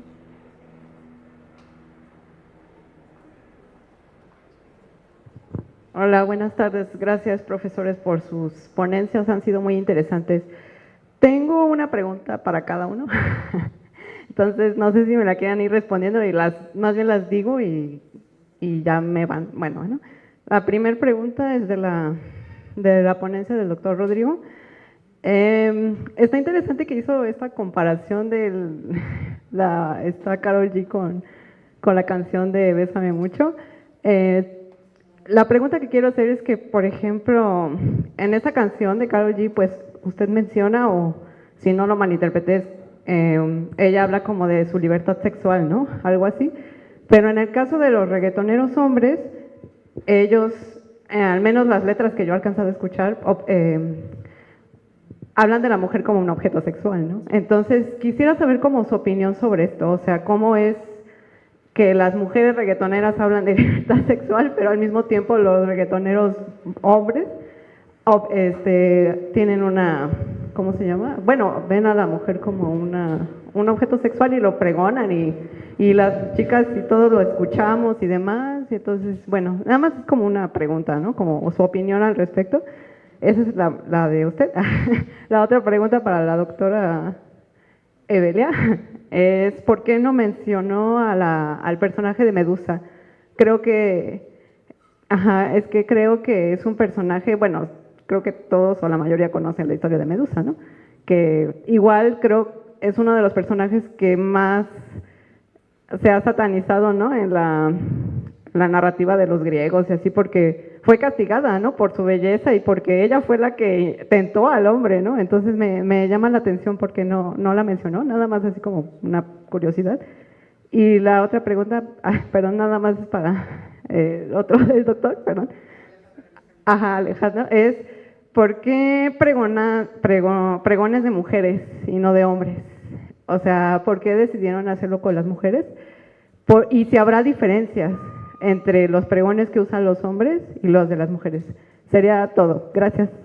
Espero no incomodar a nadie. Gracias.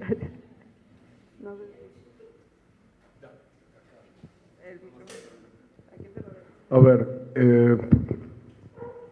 yo lo que quería era hablar de mujeres que hablan de su sexualidad más que del reggaetón.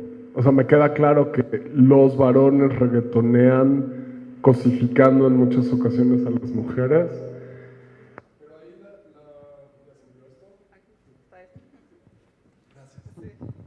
Pero cuidado porque el discurso de los varones cosifica a las mujeres tiro por viaje, el del reggaetón, el de la ranchera, el del bolero, el de las canciones de Timbiriche. O sea, el problema es estructural, el problema es como bastante más complicado que a qué ritmo se hace, y se hace todo el tiempo.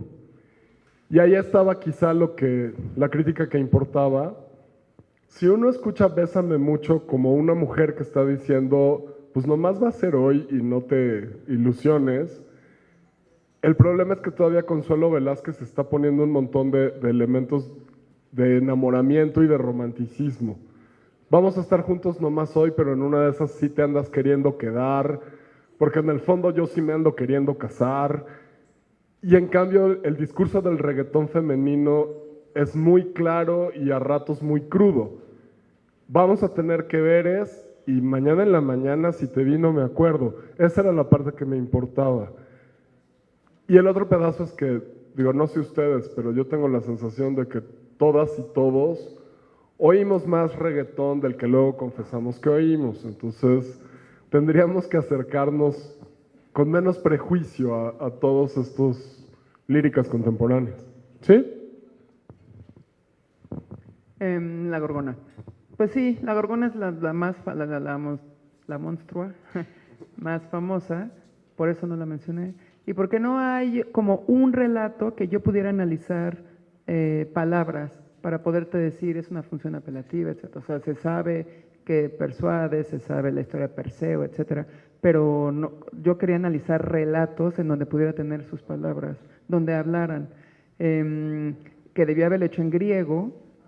Si sacamos el libro, eventualmente lo haré en griego para sí poder decir, esta palabra sí tiene una función apelativa porque sí el verbo necesita una respuesta, etcétera, etcétera. Pero no encontré, sí pensé en la Gorgona, pero no encontré como la historia. Buscaré a ver si sí, y de ese, por ejemplo, también está Pitón, que tampoco ya la puse porque no hay una historia específica en donde yo pudiera ver su habla. Hay varias que pues no están registradas.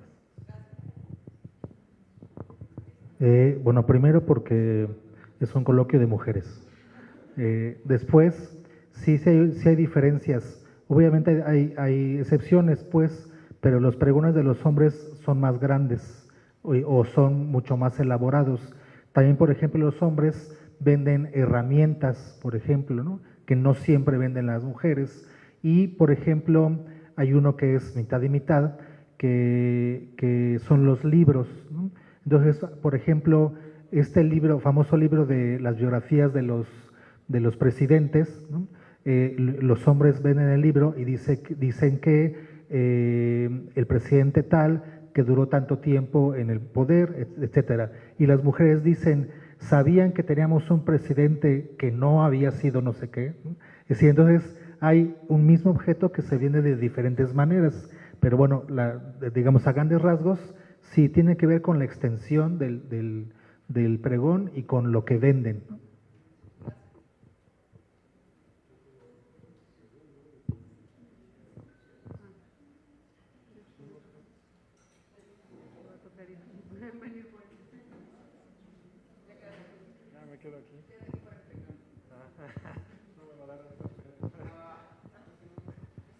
Sí, profesor José Luis, yo sí tengo una pregunta.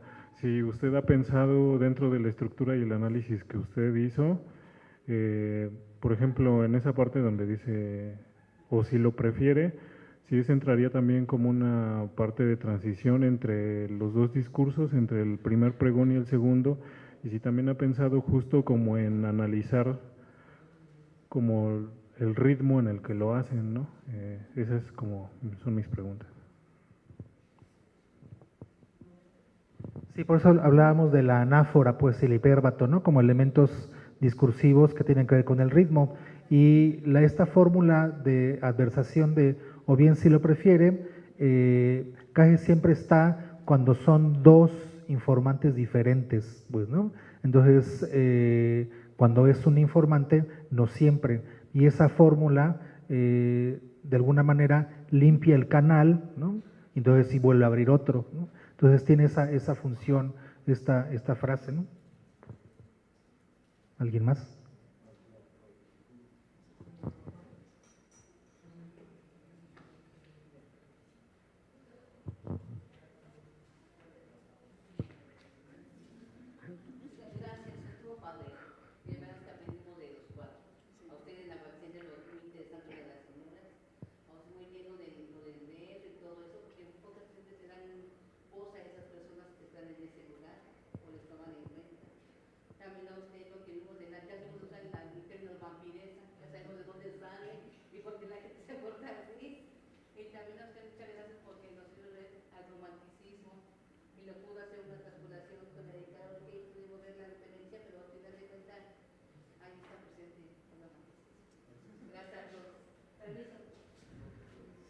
Buenas tardes.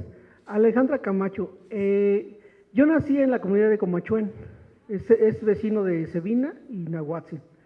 Nahuatzin y Cebina son, digamos, comunidades un poco más mestizas en relación a Comachuén, Turícuaro, Arantepacua, que son pues pueblos de origen antes de la colonia.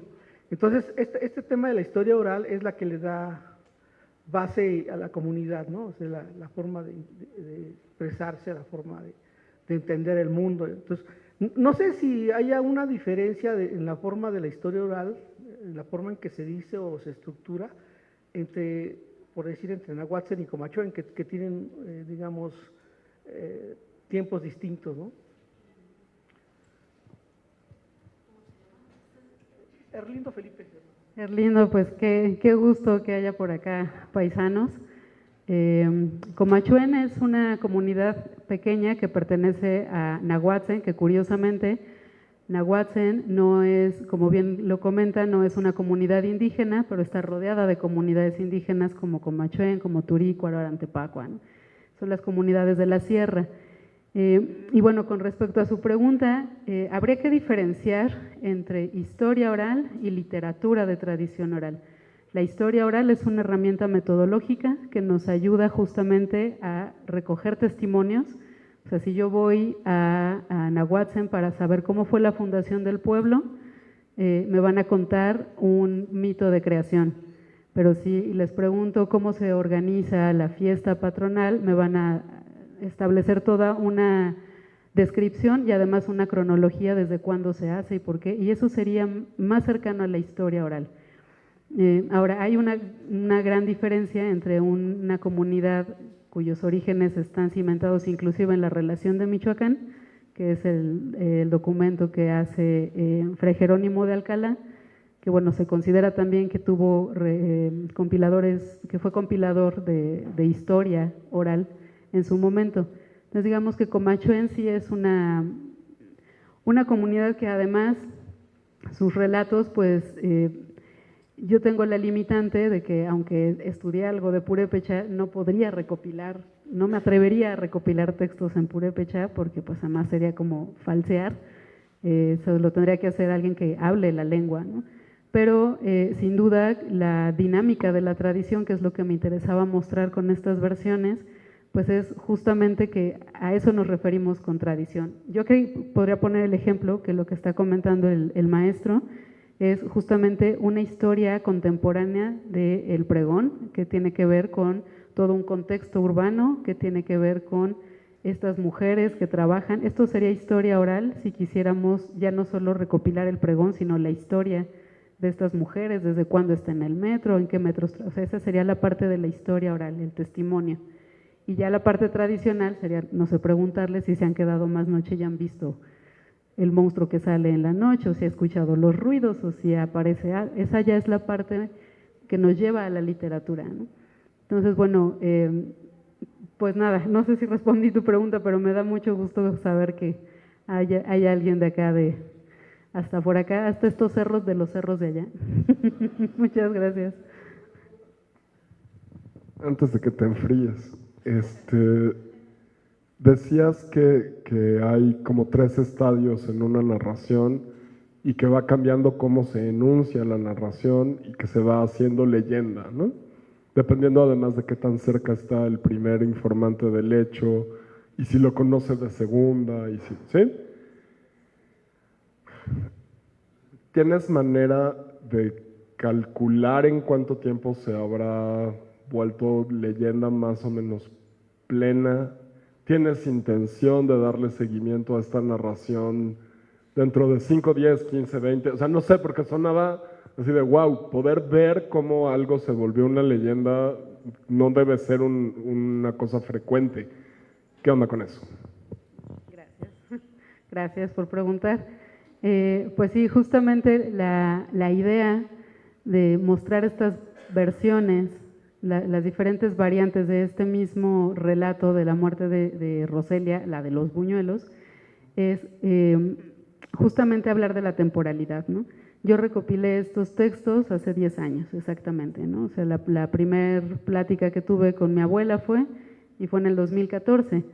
Y al final a mí sí me interesaría, ahora que voy a regresar, que voy a tener la oportunidad de ir al pueblo, pues si pregunto quizás a amigas de mi edad si recuerdan a Roselia, la de los buñuelos, y saber qué me cuentan, o simplemente preguntar sobre, pues es que había una señora que parece que veía a la muerte, ¿no? ¿Y a quién me van a remitir? Justamente esto es lo interesante del continuum de la tradición, que es parte de lo que me interesaba mostrar, ¿no? Que justamente nos pueden contar primero una anécdota, el suceso que le pasó a la persona, y que a veces no es fácil que no lo quieran contar porque o van a creer que se burlan o lo van a tirar de loco, yo qué sé.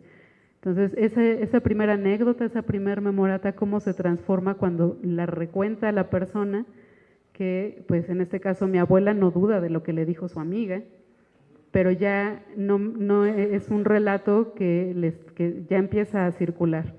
Y al final esta señora, que me queda clarísimo que doña Celia no era amiga de doña Roselia porque no le contó de viva voz y escuchó de oídas y ya hizo lo que se le dio la gana con el relato, porque ya habló del Catrín, ya desapareció la mujer, da unos antecedentes, o sea, ya en un continuum tan corto, o sea que fue 2 años, o sea del 2014 al 16 estuve haciendo recopilación, y este texto de doña Celia es del 2016. Entonces, a la vuelta de 2 años, por lo menos ella ya hizo su propia versión, pero todos sabemos que está hablando del mismo personaje, ¿no? Entonces, a mí me parece muy interesante ver qué va a pasar ahora que regrese a la vuelta de justo 10 años y preguntar sobre esta mujer que yo sé que se va a volver una especie de personaje local. Gracias.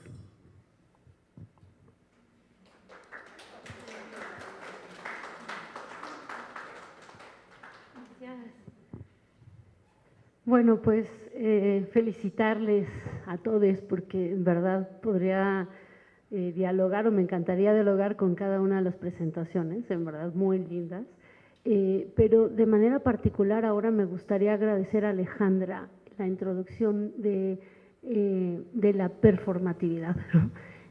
Porque precisamente la dimensión del oral apela a eso que se escapa y que solo se puede percibir en el encuentro de los cuerpos, ¿no? Es decir, el acto performativo de la oralidad trastoca el orden del cuerpo, de las emociones y vuela, es decir, hay una dificultad precisamente de agarrar, ¿no?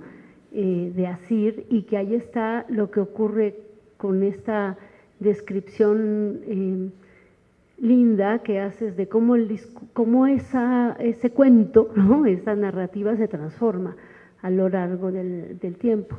Y te agradezco porque precisamente en la mañana, oyendo hablar de Evelyn Acosta, yo tuve el placer de tener una experiencia de oírla decimear, digamos. Y precisamente eso apela a la magia con la que ella en acto agarra una palabra y literalmente en el aire las compone, ¿no? O sea, y lo que produce ahí es fuertísimo. O sea, ella en su poesía produce cosas, pero uno no puede recordar exactamente qué dijo, ¿no?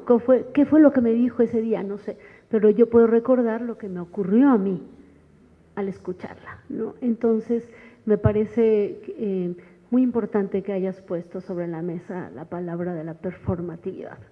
Muchas gracias.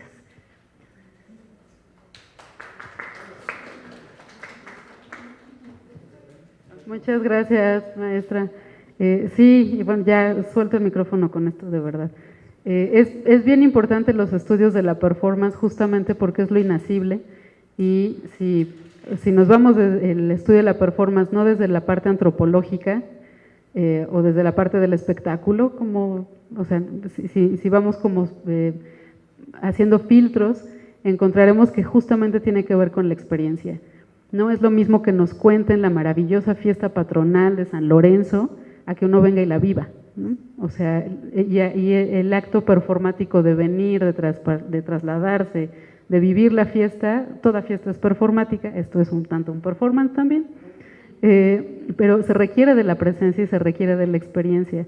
Y justamente al estar haciendo recopilación oral, o sea, yo sé que aquí podremos hacer trabajo de campo maravilloso con los compañeros de Oaxaca, ya encontramos a alguien de Michoacán, o sea, la tradición clásica de las que nos estuvo hablando Evelia están en la actualidad. Entonces, en la actualidad también podemos encontrar a la persona que nos puede contar un cuento en la que está presente un reto, un desafío, una especie de enigma, Y pues bueno, la parte performática también tiene que ver con quién ha vivido, ¿no? Quién ha vivido el encuentro sobrenatural.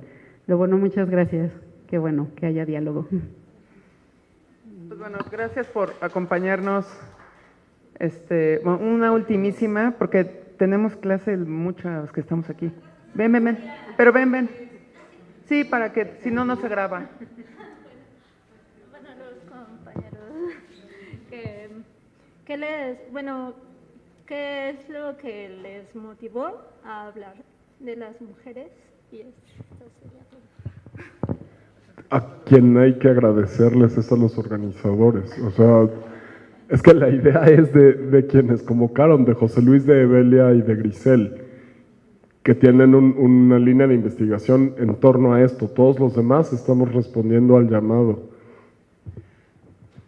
Pues nada, es un llamado a ver a la mujer desde distintas aristas, específicamente con la oralidad, con la tradición de literatura oral, y pues yo, por ejemplo, hago voz de mujeres en la literatura escrita, pero pues esa era la idea, hablar las mujeres, por lo que hemos dicho en casi todas las ponencias acá, que pues ha sido una voz muy silenciada, muy apartada, muy como lo quieras ver. Entonces, bueno, ese es el objetivo de hacer un coloquio con ese tema, pues como tema central, como eje. Sí, bueno, generalmente creo que se omite de algún modo los propios hombres hablar de las mujeres, por eso me parece interesante. Sin embargo, yo agradezco y estoy asombrada con toda la ponencia de todos, me gustó mucho. Dices que ellos dos, José Luis y Rodrigo, que hablen de mujeres. Bueno, pues es el tema del coloquio. O sea, para mí es también algo. Sí.